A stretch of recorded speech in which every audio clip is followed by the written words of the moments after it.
পতিতানাং পাবনেভ্যো বৈষ্ণবেভ্যো নমো নমঃ। আমি সর্বাগ্রে পরম আরাধ্যতম পতিত পাবন ভগবানের অভিন্ন প্রকাশ বিগ্রহ, ভগবৎ জ্ঞান প্রদাতা, ভগবৎ সেবায় অধিকার প্রদানকারী, পরম করুণাময় গুরুদেবের শ্রীচরণ কমলে প্রণত হয়ে তিনি অহৈতুকী কৃপা প্রার্থনা করছি। পরম পূজনীয় ত্রিদণ্ডী স্বামী শ্রীমদ ভক্তিবল্লভ তীর্থ গোস্বামী মহারাজের শ্রীচরণ কমলে প্রণত হয়ে তিনি অহৈতুকী কৃপা আশীর্বাদ প্রার্থনা করছি। পূজনীয় ত্রিদণ্ডী স্বামী শ্রীমদ ভক্তি ভূষণ ভাগবত মহারাজের শ্রীচরণ কমলে প্রণতি জ্ঞাপন করছি। পূজনীয় ত্রিদণ্ডী স্বামী ভক্তি সৌর আচার্য মহারাজের শ্রীচরণ বন্দনা করছি, তার কৃপা প্রার্থনা করছি। পূজনীয় বৈষ্ণববৃন্দ, ভক্তবৃন্দ, সজ্জন মাতৃবৃন্দ সকলকে যথাযোগ্য ইবাদত করছি, সকলে প্রসন্ন। পুরুষোত্তম মাস ব্রত উপলক্ষ করে নিয়মিত ভাবে আমাদের ভাগবত কথা শ্রবণের ব্যবস্থা সমস্ত মঠেই রয়েছে। ভাগবত থেকে আমরা শ্রবণ কীর্তন স্মরণ করবার সৌভাগ্য লাভ করছি। কার্তিক ব্রত ভাগবত কথা শ্রবণ করতেই হয়। পুরুষোত্তম ব্রত 3 বছর পরে পরে 2 বছর 3 বছরের মাথায় পুরুষোত্তম ব্রত। তো মল মাস যাকে বলা হয়, মল মাসকে পুরুষোত্তম মাস বলা হচ্ছে কেন? 12 মাসের নাম রয়েছে, একটা অধি মাস রয়েছে, সেই মাস ভগবানের কাছে গিয়েছে মল মাস, যে ভগবান প্রভু আমাকে অপবিত্র মাস বলে আমি কি করি এখন, আমাকে কেন বাড়ালে কেন? একদিন কথা বলতে 3 বছরে 30 দিন বেড়ে যায়, 3 বছর 30 দিন বেড়ে যায় তিথি অনুসারে। যেমন ইংরেজিতে ফেব্রুয়ারি মাস 28 দিন হয় না, 4 বছর পরে পরে 29 দিন, একদিন বেড়ে যাচ্ছে। এই প্রকার 3 বছর পরে 1 মাস বেড়ে যায়, অধি মাস বলা হয়। তখন তার তো মল মাস বলছে অপবিত্র। ভগবান তখন বলছে তুমি ইচ্ছা করেছ আমার নিকটে এসেছ, আমি তো সকলের মানে শুভ প্রদান করি। তোমার নাম রাখা হলো, আমার নাম পুরুষোত্তম, তোমার নাম পুরুষোত্তম, আমার নাম পুরুষোত্তম নাম রাখা হলো। উত্তম মাস কার্তিক মাস, বৈশাখ মাস, তাও তো পালন হচ্ছে ফলা হয়, তার থেকে আর অধিক পরিমাণে ফল এই পুরুষোত্তম মাস পালন করবে। এই মাসে আমাদের কার্তিক ব্রতের মতনই সব চলছে। এরকম ফ্যান চালিয়ে দিত, ওদের গরম লাগে।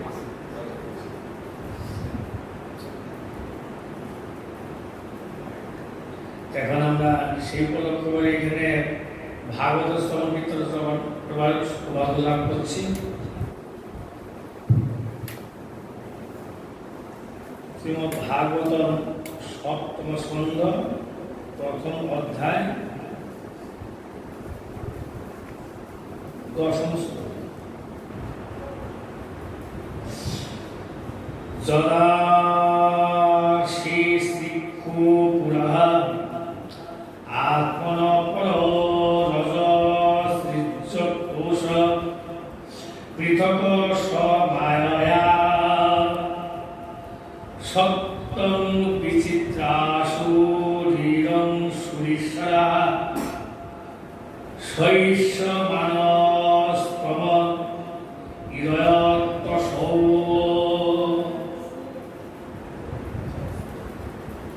সেই ভগবান, কোন ভগবান? পরমেশ্বর শ্রীকৃষ্ণ ভগবান।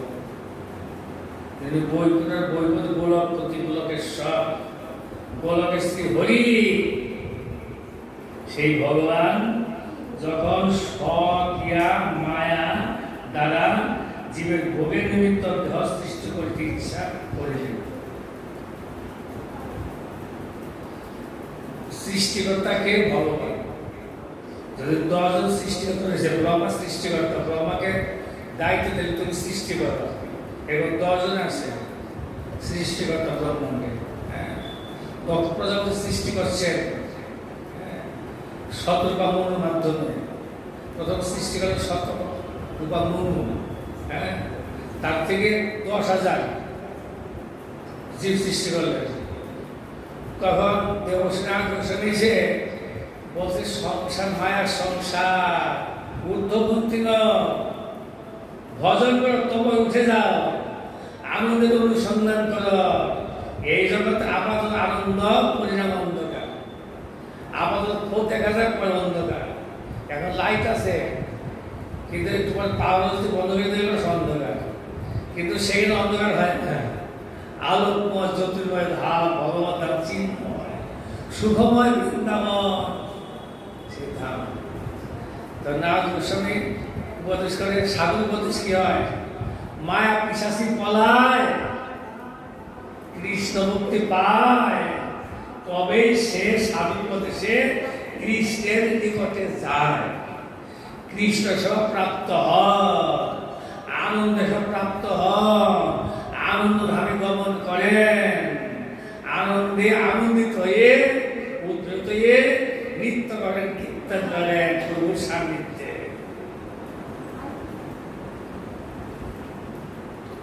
ভগবান এই প্রকার বস্তু, তার সে ধাম ভক্তি রাজ্য রয়েছে। সে যে ভক্তি রাজ্য, প্রীতি রাজ্য, ভালোবাসার রাজ্য, সেই রাজ্যতে ভালোবাসা আছে। এই জন্য ভালোবাসা হলো স্বার্থের জন্য। স্বার্থ ব্যাঘাত হলেই সংসার ক্রোধ, স্বার্থে বড় ক্রোধ, তার সঙ্গে হিংসা আরম্ভ হয়। এর একটা জগৎ রয়েছে, বৈকুণ্ঠ, কুণ্ঠারহিত, কোনো হিংসা নাই, নিন্দা নাই, তার থেকে উপরে ভাবছে গোলক ধাম, আনন্দের ধাম, সুখের ধাম, অমৃত ধাম, চিন্ময় ধাম, দিব্য ধাম, ভগবত ধাম। যার ভগবান শ্রী গীতায় বলছেন, জগৎকর্তা নিবদ্ধন্তে তদ্ধামং কর্ম। ভগবান শ্রীকৃষ্ণ বললেন যে এখানে গমন করলে, পৌঁছে গেলে পুনরাবর্তন হয় না, ফিরে আসতে হয় না। ভগবত চিন্ময় ধে শ্রীকৃষ্ণ ভজয়। সেরকম দেহপ্রাপ্ত নেই, জড় শরীর আমরা পেয়েছি। কেন আমরা ত্রুটি করেছি, ভুল করেছি, প্রভুকে ভুলে গেছি। ভুলে যাওয়ার জন্য কৃষ্ণ ভজন ভুলে গেছি, হরিভজন ভুলে গেছি, হরি ভক্তি ভুলে গেছি। আমাদেরকে স্মরণ করে দেয় না, সেই পথে কেউ আনন্দ করে না, উপদেশও করে না, কেউই নেই ভালো পথে দেখাবা। আমাকে ভালো পথে কেউ মায়ের অন্ধকার সংযুক্ত, অন্ধকার 10 চলছে, আমি সেগুলো চলবো। গতানুগত মার্গ। 10 জন ব্রাহ্মণ গঙ্গা স্নান করতে গিয়েছে। এখন এটা আনুষ্ঠান করতে হয়, তো পূজা আমি করতে হয়। 10টা পঞ্চপাত্র কিনে নিয়েছে, পঞ্চপাত্র 10 জনে দোকান থেকে গঙ্গা স্নান যাচ্ছেন, অর্থাৎ ত্রিবেণী স্নান, কুম্ভে স্নান, অথবা যে কোনো স্নানে যাচ্ছেন। 10টা পঞ্চপাত্র কিনে নিয়ে 10 জনে চলছে। প্রথম যে ব্রাহ্মণ আগে যে সে গঙ্গাতে নেমে গঙ্গা নামবে, তখন আমার পূর্বে ঘাটের মধ্যে পঞ্চপাত্র এসেছে। সব নূতন চিন্তা করছেন যে ব্রাহ্মণ বুদ্ধিমান, যে আরো তো 9 জন আসবে, আমার সঙ্গে এখানে সকল পঞ্চপাত্র একরকম হয়ে যাবে, চিহ্নিত করলেন। চিহ্ন একটা মাটির টুকরা দিয়ে রাখে পঞ্চপাত্রের মধ্যে দিয়ে ঘাটে নেমে তিনি ভিতরে স্নান করছেন। স্নান করছে আনন্দের সঙ্গে, মন্ত্র গঙ্গার মন্ত্র বলছেন। তখন স্নান টান করে উঠে দেখছে, আর যে পিছনে ব্রাহ্মণ তারাও এসে দেখতেছে এইখানে আসলে এই নিয়ম মনে হয় পঞ্চপাত্র মাটির টুকরা রেখে স্নান করতে হয়। ওই যে একজন দেখছে, প্রথম জন মাটির টুকরা চিহ্নিত করেছে। এখন ওই 9 জন ব্রাহ্মণ একটা মাটির টুকরা শব্দ লিখে রাখছে। এখন সবগুলো একটা হয়েছে, এখানে কাকু দেখেছেন এরকম আর কি কথা বলি মারবো 10 জন 5 জনের চাকরি একটাই তো, কিন্তু এটা তো মায়ের সংসার। আমাকে কে পথ দেখাবে? পথ দেখার মাত্র একমাত্র গুরু পাত্রন্য, একমাত্র সাধু তার পথ দেখে দেন। সেই পথ মঙ্গলের পথ, শান্তির পথ। সংসার বুঝিলি স্ত্রী বলে আমি ভুলি, আমরা ভগবানকে ভুলে যাচ্ছি। সেটা বুদ্ধিমান ভগবান ঈশ্বরকে ভুলিবেন না, তার ভজন করুন, তার নাম করুন। মায়ের সংসার অন্ধকারে করেছি, অবস্তুকে বস্তুকে করছি, আর বস্তুকে অবস্তুকে। বস্তু নেই, সে বস্তু রজ্জুতে সর্বের অন্ধকার রাস্তা, রাস্তা বিরাট সর্প, বিষধর সর্প। মনে করে মনে মনে মনে চিন্তা করছে, ভাবনা করছে, করে দৌড়ে চলে আসা বেশি ভয় আতঙ্ক।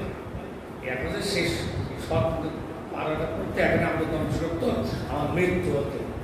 কোথায় সর্প, কোথায় সাপ? বলে লাইট নিয়ে গেছে, একটা মোটা রশি তৈরি করে আছে কেন? তখন লাইট রয়েছে, জ্ঞান রয়েছে, তখন দেখতেছে না রোদ দড়িটা সর্প নয়। যখন লাইট ছিল অন্ধকারে, রোদ্রুতে সর্ব। এইভাবে লাইটে অন্ধকার থাকার জন্য একটাকে আরেকটা মনে করি আমরা।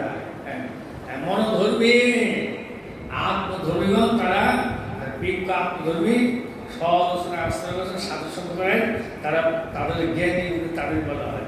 তারা বুঝতে পারেন, তারা ভয় পান না। অভয় ভগবান, ভগবান স্মরণ যারা গ্রহণ করে তাদের কোনো ভয় থাকে না, জীবনে কোনো ভয় থাকে না। মা ভই মা ভই। এই অজামিল মুমূর্ষ অবস্থায় তার পুত্রকে ডেকেছিল নারায়ণ নারায়ণ নারায়ণ। নর অয়ন যশ নারায়ণ। নরসমূহের জীবসমূহের পালনকর্তা যিনি, তিনি নারায়ণ। তবে ইচ্ছা মতো ব্রহ্মা করেন সৃজন। কার ইচ্ছাতে ভগবান সৃষ্টি করছেন? গোবিন্দের ইচ্ছাতেই, পরমেশ্বর শ্রীকৃষ্ণের ইচ্ছাতেই ব্রহ্মা সৃষ্টি করছেন।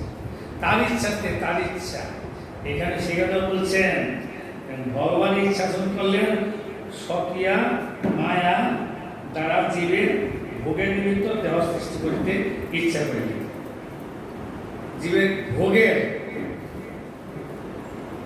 বস্তু পেলে তার সংসার শিখতে চায় না। যেমন ভোগের বস্তু পেলে এইরকম মোহাম্মদ এখানে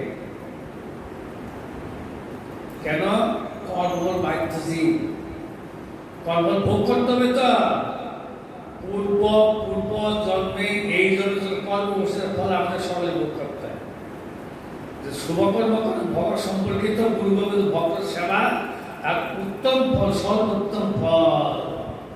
আজ পূর্ববিদ ভগবান ঈশ্বর সেবা দেওয়া হয়, সেখানে অশুভ অন্ধকার, কষ্টদায়ক জীবন, দুঃখদায়ক জীবন প্রাপ্ত হতে হয়। আর ভজন করলে এই ভজনের মতো শরীরটা আমাদের দিয়েছেন ভগবান, আমরা সেই বস্তু পেতে পারি যে বস্তু পেলে আমার জীবনে কোনো আর অভাব থাকে না, দুঃখ থাকে না, কষ্ট থাকে না। চির শান্তির পথ, ভক্তির পথ শাস্ত্র গ্রহণ করছেন। ভগবান ইচ্ছা করেই মায়া সৃষ্টি করছেন। ভগবান বহিরঙ্গ মায়া শক্তি সৃষ্টি করলেন, সৃষ্টিবদ্ধ করলেন। কেন? কর্ম ভোগ করতে হবে তো। আসলে বদল হচ্ছে গুলোকে আছে বইগুলো, তার তো পতন নাই। যারা এই যে কত জেলখানাটা সংশোধন আগায় দরকার নেই। কেন বললেন? যারা চুরি করছে, ডাকাচ্ছে, খুন করছে, তার জন্য এক জেলখানা তৈরি করলেন। প্রয়োজন নাই। সহজে সাধু যে ভালো থাকে, সব গুণ, সৎ চিন্তা, সদ্য থাকে, জেলখানা প্রয়োজন নেই। প্রয়োজন কেন? এই কারণে তাদের সংশোধন করবার জন্য, এই জীবকে সংশোধন করবার জন্য মায়ের কায়দা, দুঃখ, মহা দুঃখ। দূরে চুপ কি করে? পূর্ণমাসী যোগ মায়া মোরে কৃপা করি, আবরণ সম্বরিবে কবে বিশ্বধরী। এই বিশ্বধরী দুর্গা দেবী ব্রহ্মাণ্ড ধরে, ব্রহ্মাণ্ড জাগু ধরে আছে। দুর্গা দেবী, মায়া দেবী, মহামায়ে, মহামায়া। কিন্তু ভগবান শ্রী আসেন যোগের মাধ্যমে, আর জীব সৃষ্টির মহামায়া। মহামায়া তো মূলত জীব সৃষ্টি, আর ভগবান তার ভক্ত আসেন যোগমায়ার মাধ্যমে, যোগমায়া। স্বরূপ শক্তির মাধ্যমে ধাম সহ ভক্ত সহ ভগবান আবির্ভূত প্রকাশে, ভগবানের জন্মকর্ম সব দিব্য অলৌকিক। ভগবান এই প্রকার সৃষ্টি করেন কেন করে? জীবকে সংশোধন করেন, মেরে ফেলেন না। জেলে রাখা হয় কেন? মারবার জন্য না, সংশোধন আসলে করবে না, ডাকাতি করবে না, খুন করবে না। এবারে এখানে কেন রাখছে? সংশোধন হবে, সংশোধন আগে আগে। আমার সময় হয়ে গেছে, কৃপা করে দারিদ্র বন্ধন প্রভু এখন